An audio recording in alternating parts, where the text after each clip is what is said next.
کہ آپ نے ماشاءاللہ جیسے کہ یہاں سے فارغ ہونے کے بعد دارالعلوم دیوبند سے آپ امامت میں لگ گئے، تو آپ جو اس لائن میں گئے تھے یا LLB کرنے لگے، آپ اس کو دیکھ کر تو نہیں گئے تھے کہ یار امامت میں تو تنخواہ وغیرہ کم ملتی ہے، تو اگر LLB کر لیں گے یا اس لائن میں نکل جائیں گے تو جو ہے اچھا جو ہے رہے گا ماحول؟ تو اس کے بارے میں آپ بتائیے کہ ہم طلبہ مدارس یا مدارس کے فارغین یا علماء کرام تو کس طریقے سے اس سے تعلق جوڑ سکتے ہیں اپنا، کس طریقے سے اس کو پڑھ سکتے ہیں، کس طریقے سے اس کا مطالعہ کر سکتے ہیں اور ان کو جان سکتے ہیں؟ بسم اللہ الرحمن الرحیم۔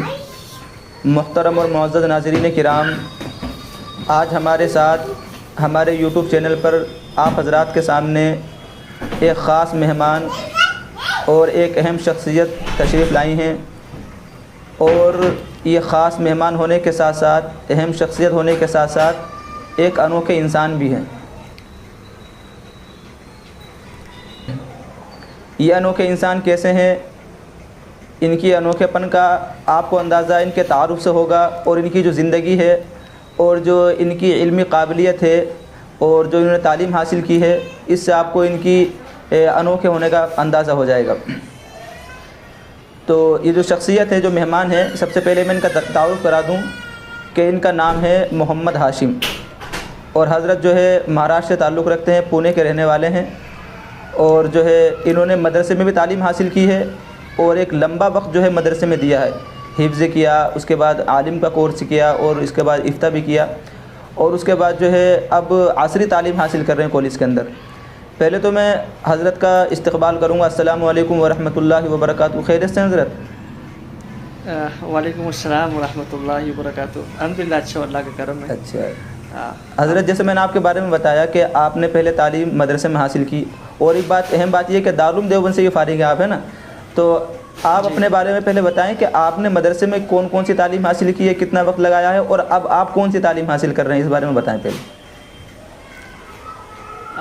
اوکے، جزاک اللہ خیر مجھے بلانے کے لیے۔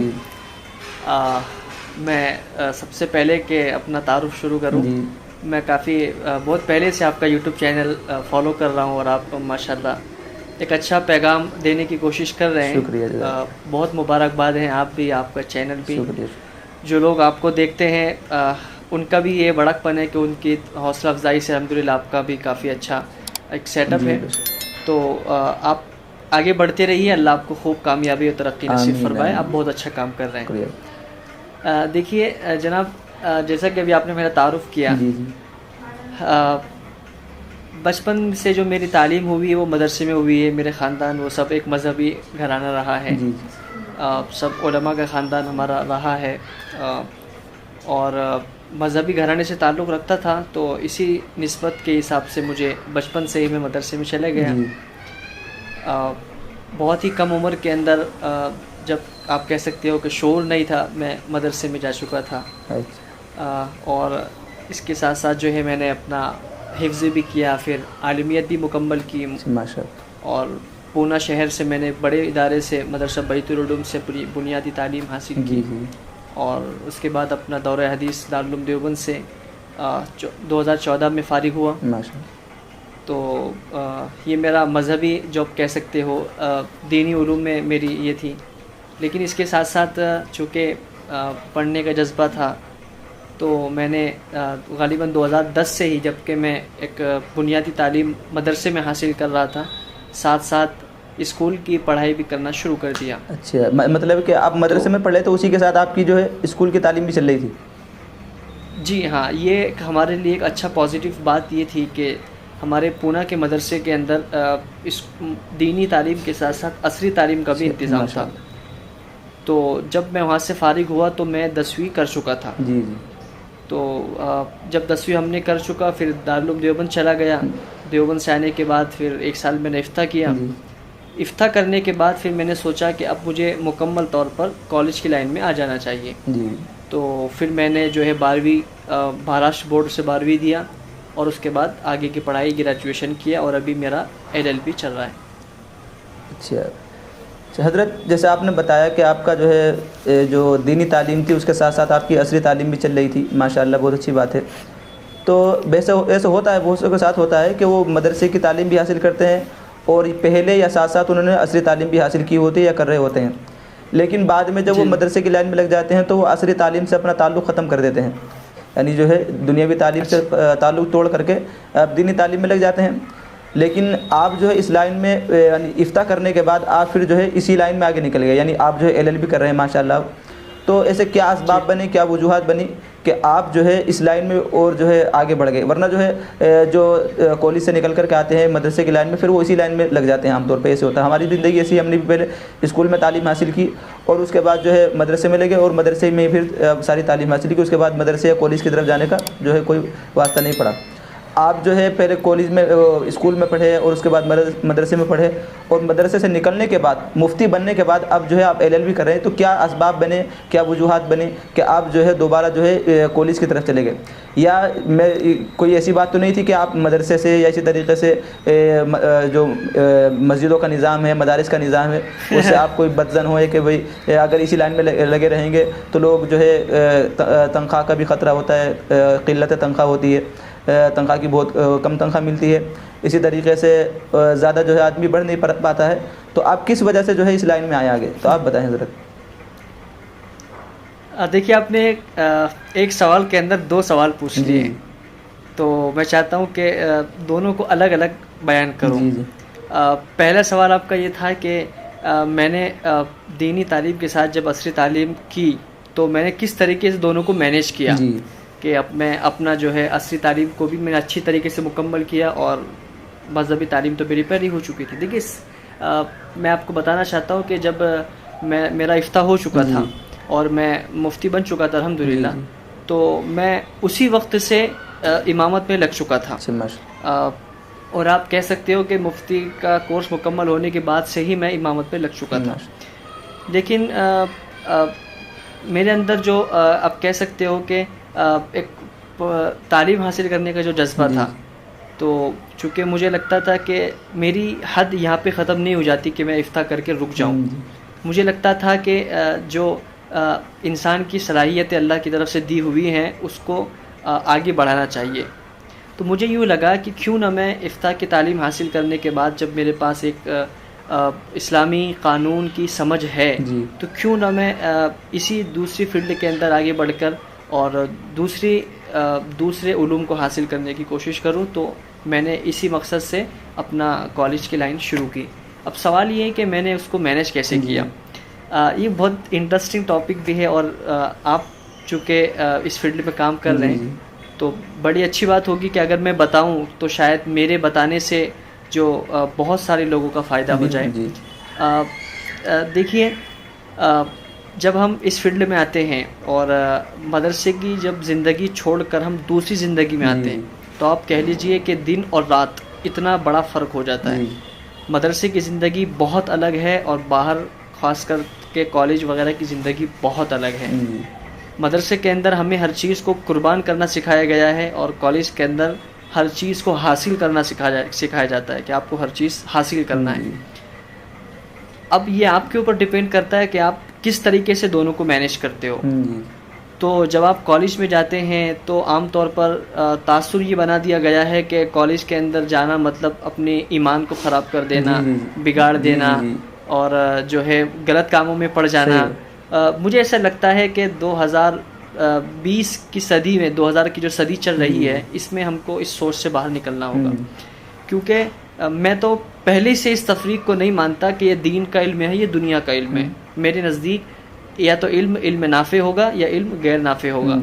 اگر وہ علم نافع ہے تو وہ مجھے فائدہ دے گا اور اس کو میں سمجھتا ہوں کہ وہ میرے لیے کامیابی دے گا دنیا میں بھی اور آخرت میں بھی. تو جہاں تک بات ہوئی تو پھر میں نے 12ویں کی تعلیم حاصل کی, اور جب میرا 12ویں اعلیٰ نمبرات سے کامیاب ہو گیا تو مجھے خود کے اندر ایک پڑھنے کا جذبہ ہوا کہ جب میں بغیر کالج اٹینڈ کیے خود سے پڑھائی کر کے 12ویں پاس کر سکتا ہوں تو شاید میرے اندر کچھ ایسی صلاحیت ہے کہ میں آگے بڑھ سکتا ہوں. تو پھر میں نے گریجویشن میں BA میں ایڈمیشن لیا پونے کے اندر. دیکھیے عام طور پر انڈیا کے اندر پونے سٹی کو آکسفورڈ آف ایسٹ کہا جاتا ہے. مطلب جس طریقے سے یورپ کنٹریز کے اندر آکسفورڈ ہے اور کیمبرج یونیورسٹی ہے, تو انڈیا کے لیے پونے کو آکسفورڈ آف ایسٹ کہا جاتا ہے کہ یہاں پہ سب سے زیادہ جو ہے ایجوکیشن دہلی کے بعد پائی جاتی ہے. تو یہاں پہ میں نے Savitri by Phule Pune university سے گریجویشن کیا, اور گریجویشن میں نے خاص طور پر پولیٹیکل سائنس میں کیا. پولیٹیکل سائنس ایک آپ کہہ سکتے ہیں کہ ایک سیاسی فلسفی کی بنیاد پر میں نے گریجویشن کیا. اس پڑھائی کے دوران مجھے 2 خاص چیلنج تھے. پہلا چیلنج تو یہ تھا کہ انگلش زبان پر مجھے اپنے آپ کو کنٹرول لانا. میری ساری تعلیم اردو اور عربی میں ہوئی تھی، مجھے انگلش لکھنا پڑھنا بھی بڑی مشکل سے آتا تھا. اب کالج کی زندگی شروع دن سے ہی آپ کہہ سکتے ہو ٹوٹل وہ انگلش میں ہوتی ہے. تو یہ بہت بڑا چیلنج تھا میرے سامنے، اس کو حاصل کرنا اور اس کو کور کرنا، اور مجھے خوشی ہے کہ الحمدللہ میں نے اس کو صحیح سے کور کیا. دوسرا جو سب سے بڑا چیلنج تھا میرے سامنے کہ اپنے آپ کو فری کرنا یعنی کالج کے اور دوسرے لوگوں سے ملنا جلنے میں اپنے آپ کو ان کے ہم آہنگ کرنا. آپ کہہ سکتے ہو کہ ایک ہمارا جو طبقہ ہے وہ بہت محدود ہوتا ہے کہ اپنے ہی لوگوں سے ملنا، اپنے ہی لوگوں سے باتیں کرنا، اور دوسرے خیالات کے لوگوں کو بالکل جو ہے دور کر دینا. یہ ہمارے اندر عادت پائی جاتی ہے کہ ہم بات نہیں کرتے. تو میرا سب سے بڑا ٹاسک یہ تھا کہ مجھے کالج کے اندر ہر ایک سے ملنا ہے، ان کی سوچ کو دیکھنا ہے، ان کے ساتھ اپنا ریلیشنز کو بڑھانا ہے وغیرہ وغیرہ. تو 3 سال کے اندر مجھے تھوڑا ٹائم لگا، لیکن میں نے خود کو کور کیا. اور الحمدللہ میری امامت بھی چلتی رہی اور میں نے مکتب بھی میرا کام چلتا رہا. اس کے ساتھ ساتھ ہر ہفتے والی میری تفسیر بھی چلتی رہی. آپ کہہ سکتے ہو کہ میرا دن 24 گھنٹے 2 کاموں کے لیے مصروف یعنی دینی اور دنیاوی دونوں تعلیم میں آپ جو ہے ساتھ لے کر کے چلے آپ. جی آپ یہ کہہ سکتے ہو کہ میرے 24 گھنٹوں میں سے صبح 8 بجے سے شام 6 بجے تک میں صرف کالج کا کام کرتا تھا. کالج کی پڑھائی، کالج کا کام، سب کچھ. اور شام میں 6 بجے سے لے کر رات میں 10 بجے تک امامت ہے، مکتب ہے، تفسیر قرآن ہے، مسائل ہے، سب کام الحمدللہ میرا چلتا تھا. ہر ہفتے سنیچر کے دن تفسیر بھی میری چلتی تھی. عشاء کی نماز کے بعد روزانہ ایک مسئلہ مسجد میں وہ بھی چلتا تھا. جمعہ کا خطبہ بھی چلتا تھا، امامت بھی چلتی تھی، اور مکتب میں تقریباً 100 سے زیادہ بچے میرے انڈر جو ہے میں ان کو پڑھاتا تھا. تو الحمدللہ آپ نے بتایا جیسے کہ بہت ساری چیزیں بتائی ہیں. میں نے جو آپ سے بات رکھی ہے اور اب بھی پوچھنا چاہوں گا کہ آپ نے ماشاءاللہ جیسے کہ یہاں سے فارغ ہونے کے بعد دارالعلوم دیوبند سے آپ امامت میں لگ گئے، تو آپ جو اس لائن میں گئے تھے یا LLB کرنے لگے، آپ اس کو دیکھ کر تو نہیں گئے تھے کہ یار امامت میں تو تنخواہ وغیرہ کم ملتی ہے، تو اگر LLB کر لیں گے یا اس لائن میں نکل جائیں گے تو جو ہے اچھا جو ہے رہے گا ماحول؟ ایسے بہت ایسے خیالات ہوتے ہیں لوگوں کے. میں نے بہت سے لوگوں کو ایسے دیکھا ہے، بہت سے عالم ایسے ہیں جو لائن چھوڑ دی ہے، انہوں نے امامت کی لائن چھوڑ دی، مدرسے کی لائن چھوڑ دی، اور کچھ کمپنی میں لگے ہوئے ہیں اور کوئی اپنا کام کر رہا ہے. تو کوئی ایسی وجہ تو نہیں تھی؟ دیکھیے ایک محاورہ ہے کہ ہر چیز بدل جائے گی لیکن اماموں کی تنخواہ نہیں بدلے گی. تو اس کا یہ مطلب نہیں ہے کہ اگر کوئی چیز نہیں بدل رہی ہے تو ہم اس کو بالکل یا چھوڑ دیں، بلکہ اس میں اصلاح کی جا سکتی ہے.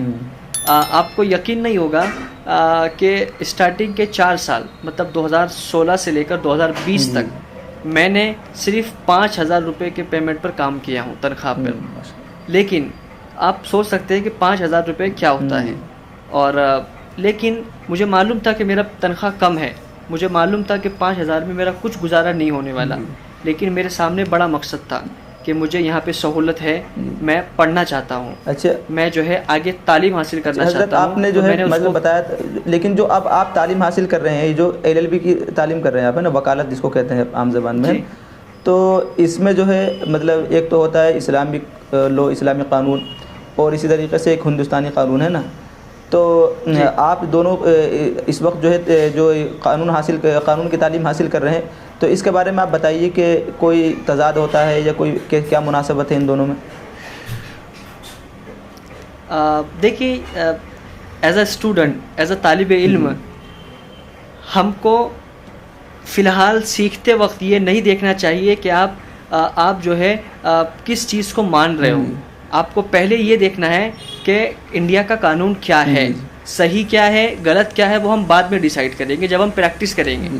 ابھی as a student, as a آپ طالب علم، آپ کو یہ پڑھنا ہے کہ بھائی انڈیا کا قانون کہتا کیا ہے. تعلیم کا وقت انڈیا یہ تعلیم کا جہاں تک معمول ہے تو ہم کو صرف اس پہ دھیان دینا ہوتا ہے کہ بھائی انڈیا کا قانون کیا ہے. اب رہا سوال یہ کہ بہت سے لوگ یہ اشکال کرتے ہیں کہ آپ مفتی صاحب ہیں, آپ امام صاحب ہیں, آپ جو ہے جھوٹ کی بات پریکٹس کریں گے, آپ غلط کام کریں گے, تو وہی جواب ہے کہ بھائی قانون کا جاننا ایک الگ چیز ہے, وہ ہر ایک کا حق ہے, اس میں کوئی برائی نہیں ہے. اگر وہ غلط بھی ہے تب بھی ہم کو جاننا ہے, صحیح ہے تب بھی ہم کو جاننا ہے. اب سوال یہ ہے کہ ہم پریکٹس کیا کریں گے, ہم صحیح کے کام کریں گے یا غلط کا کام کریں گے, یہ سوال اٹھتا ہے. جی حضرت, جیسے آپ مثلا میں تو یہ کہوں گا خلاصے کے طور پر کہ مثلا جیسے آپ نے اسلامک لاء کو حاصل کیا ہے نا, افتاء کیا آپ نے, جس کو PhD کہا جاتا ہے اسلامک جو قوانین میں, تو آپ نے افتاء بھی کیا. اور اسی طریقے سے آپ اس میں بھی اگر جو ہے LLB کریں گے تو آپ کو ہندوستانی قانون جو ہے دستور ہند جس کو کہا جاتا ہے, تو اس میں بھی آپ کو جو ہے ایک جو ہے گہرائی اور گہرائی حاصل ہو جائے گی. تو اسلامی قانون اور ہندوستانی قانون دونوں کو جو ہے آپ کو علم ہو جائے گا ایک طریقے سے, یعنی کہیں گے کہ جامع ہو جائیں گے آپ علوم دینی اور علوم دنیاوی کے, یعنی اس قانون اسلامی اور قانون ہندوستانی کے آپ دونوں کے جو ہے جامع ایک طریقے سے کہلائیں گے. جی بالکل صحیح ہے. اچھا, آپ کی بات بالکل صحیح ہے. میں بات کو دیکھیے مختصر کرتے ہوئے کہوں گا, بات لمبی ہو جا رہی ہے. بات یہ کہوں گا کہ بہت سے طلبہ مدارس ہوتے ہیں, مدارس کے فارغین ہوتے ہیں, علماء کرام ہوتے ہیں, تو وہ بھی جو ہے اسلامی قوانین سے تو ان کو جو ہے وابستگی ہوتی ہے, تعلق ہوتا ہے, لیکن وہ اپنا تعلق جو ہے جیسے جو ہندوستانی قانون ہے اس کو بھی جاننا چاہیے ایک حد تک, اس کی بھی معلومات ہونی چاہیے, تبھی ہم ہندوستان کے قانون کو جانیں گے, اس کے مطابق چل پائیں گے. تو اس کے بارے میں آپ بتائیے کہ ہم طلبہ مدارس یا مدارس کے فارغین یا علماء کرام تو کس طریقے سے اس سے تعلق جوڑ سکتے ہیں اپنا, کس طریقے سے اس کو پڑھ سکتے ہیں, کس طریقے سے اس کا مطالعہ کر سکتے ہیں اور ان کو جان سکتے ہیں ہندوستانی قانون. بہت اچھا سوال آپ نے اٹھایا ہے کہ کس طریقے سے ہم خاص طور پر مدارس کے جو فارغین ہوتے ہیں وہ اس کو پڑھ سکتے ہیں. دیکھیے اس کا دو جواب ہے. پہلا جواب تو میں ہسٹری سے دینا چاہتا ہوں. ہسٹری کا مطلب یہ ہے کہ اس سے پہلے کہ آپ قانون پڑھیں آپ کو یہ پڑھنا پڑے گا کہ ہم نے قانون کو کیا دیا ہے, ہم نے کس طریقے سے قانون کے بنانے میں مدد کی ہے. تو اس کے بارے میں جو ہے آپ دو انسان کو ضرور پڑھیں. ایک مولانا محمد علی جوہر کو, ان کی کتابوں کو ضرور پڑھیں کہ انہوں نے کس طریقے سے ایک سوچ پیدا کرنے کی کوشش کی تھی تحریک آزادی میں. اور ایک مولانا ابوالکلام آزاد کو ضرور پڑھیں. اس سے آپ کو اگرچہ قانون سمجھ میں نہیں آئے گا لیکن اس سے آپ کو اپنا وجود سمجھ میں آ جائے گا کہ کیا ہے. اور یہ سب کا سب اردو زبان میں موجود ہے, کوئی ضرورت نہیں آپ کو انگلش میں پڑھنے کی, ہندی میں, سارا مواد آپ کو اردو میں مل جائے گا اور لائبریری میں سب موجود ہے. دوسرا سوال, ابھی چونکہ آج کل سب کچھ انگلش میں ہو رہا ہے لیکن کچھ ایسے یوٹیوب چینل ہیں کہ جو قانون کے سکھانے میں مدد کرتے ہیں. تو سب سے اہم اور خاص بات جو میں کہنا چاہتا ہوں کہ ڈاکٹر فیضان مصطفیٰ پروفیسر ہیں, وہ وائس چانسلر ہیں نلسار یونیورسٹی کے. آپ اگر ان کا نام بھی ڈالیں گے فیضان مصطفیٰ, تو ان کا ایک پورا یوٹیوب چینل ہے جو صرف لیگل نالج کو سکھانے کے لیے کام کر رہے ہیں. میں یہ سمجھتا ہوں کہ وہ ایک مسلم اسکالر ہیں اور ایک کمپیریٹیولی مطلب لاء کو بیان کرتے ہیں. تو اگر ہم شروعات یہاں سے کرتے ہیں مطلب تو شاید یوٹیوب کے ذریعے سے, یعنی اس طریقے سے بھی ہم ان کے ویڈیوز وغیرہ دیکھ کر کے بھی قانون کو سیکھ سکتے ہیں, اس کی جو ہے تھوڑی بہت جانکاری مل جائے گی جس سے جو ہے معلوم ہو سکے اور جو ہے سرسری طور پر کچھ معلومات حاصل ہو جائے. ایسا نہ رہے کہ بالکل جہالت تامہ جس کو کہا جاتا ہے کہ ہمیں تو اس بارے میں کچھ پتہ ہی نہیں ہے. یس جی آپ بالکل کر سکتے ہیں, بالکل کر سکتے ہیں.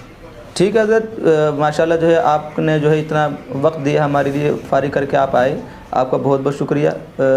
میں تو آپ کو جو ہے دعائیں دوں گا کہ آپ نے جس طریقے سے اسلامی قانون میں مہارت حاصل کی اور مدرسے کی زندگی نے جو ہے اپنے مدرسے کی زندگی میں رہ کر کے آپ نے جو ہے اسلامی علوم حاصل کیے, اسی طریقے سے ماشاءاللہ ایک لمبا عرصہ جو ہے آپ اب جو ہے عصری تعلیم کے دے رہے ہیں. تو اللہ تعالیٰ سے دعا کرتے ہیں کہ اللہ تعالیٰ آپ کو کامیابی عطا فرمائے دنیاوی زندگی کے اندر بھی اور آخرت کی زندگی کے اندر بھی. اور یہ کہوں گا کہ نہیں تیرا نشیمن قصر سلطانی کے گنبد پر تو شاہی ہے بسیرا کر پہاڑوں کی چٹانوں میں. صحیح جی بہت شکریہ آپ کا کہ آپ نے مجھے بلایا. اور میں امید کرتا ہوں کہ اگر آپ کو چینل کے لیے اور ان فیوچر کچھ بھی اگر آپ کو ایسا لگتا ہے کہ آپ کو کسی خاص لاء کے موضوع پر کچھ بات کرانی ہو, جی انشاءاللہ جیسے ہم طلبہ مدارس کے لیے یا علماء کرام کے لیے کوئی قانون پر قانونی بات کی اگر بات آتی ہے, اعتراض کی بات آتی ہے, انشاءاللہ میں آپ سے اور جو ہے آپ کے ساتھی سے یا جس طریقے سے جو بھی ہیں جو وکلاء حضرات ہیں آپ سے ضرور رابطہ کریں گے اس مسئلے میں. ٹھیک ہے, میں بہت شکریہ, جزاک اللہ خیر. السلام علیکم.